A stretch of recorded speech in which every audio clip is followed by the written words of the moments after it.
सभी दोस्तों को नमस्कार। आज है 24 अप्रैल, 24 अप्रैल है। और 24 अप्रैल क्यों मनाया जाता है? तो आज एक बड़ा इम्पोर्टेंट डे है, क्योंकि 24 अप्रैल को यानी कि 24 अप्रैल को पंचायती राज दिवस मनाया जाता है।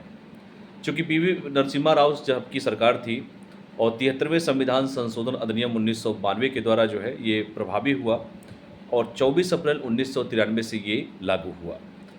क्योंकि पंचायतों का जो कॉन्सेप्ट है, अगर भारतीय संविधान के आर्टिकल देखा जाए 40 में जो है, तो आर्टिकल 40 में देखा जाए, 40 में, अनुच्छेद 40 में देखा जाए, तो पंचायतों के बारे में उसमें बताया गया है। ठीक है, यानी कि 36 से लेकर 51 तक अगर देखें राज्य के नीति निर्देशक तत्व में अगर आप देखें, ठीक है, तो उसमें आपको पंचायतों के बारे में भी जिक्र किया गया है अनुच्छेद 40 में।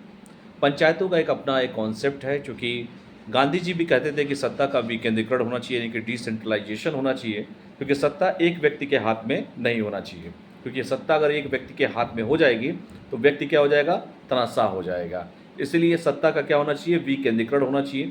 और हमारे देश की आज भी देखेंगे 70% जनसंख्या गाँव में निवास करती है, तो व्यक्ति मतलब जो पावर है, पावर क्या होना चाहिए, डिस्ट्रीब्यूट होना चाहिए, यानी कि डिसेंट्रलाइज होना चाहिए, एक व्यक्ति के हाथ में नहीं होना चाहिए।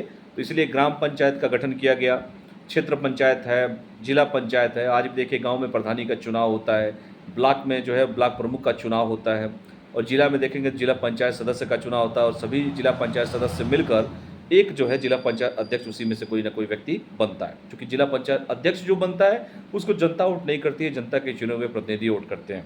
वैसे ही ब्लॉक प्रमुख की देखिए बात की जाए ब्लॉक के लेवल पे, तो बीडीसी का चुनाव जरूर होता है, लेकिन ब्लॉक प्रमुख के चुनाव में जनता वोट नहीं करती है, जनता के चुने हुए प्रतिनिधि वोट करते हैं। उसी तरह अगर ग्राम पंचायत का चुनाव बात की जाए, प्रधानी की चुनाव की गाँव में बात की जाए, तो उसमें डायरेक्ट जनता वोट करती है। कमेंट करके मुझे बताइएगा कि एक प्रधान बनने के लिए कितनी उम्र होनी चाहिए।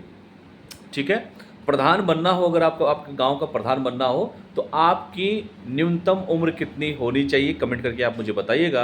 और ये भी बताइएगा अगर आप मतदाता हैं, कितनी आपकी उम्र होनी चाहिए जिससे कि आप देश में वोटिंग कर सके। वोट देने का अधिकार सबका है, मेरा भी वोट आपके वोट के बराबर है। ठीक है, तो ये दो प्रश्न मैं आप लोगों को कमेंट सेक्शन में आप लोग जरूर इसका आंसर दीजिएगा कि किस संविधान संशोधन अधिनियम के द्वारा जो है, जो वोटिंग का जो पहले एज था 21 वर्ष, उसे घटाकर 18 वर्ष कर दिया गया है। ये भी एक तीसरा प्रश्न है, क्योंकि आज 24 अप्रैल है और इसीलिए पूरे देश में जो है बड़े धूमधाम से पंचायती राज दिवस मनाया जा रहा है। धन्यवाद।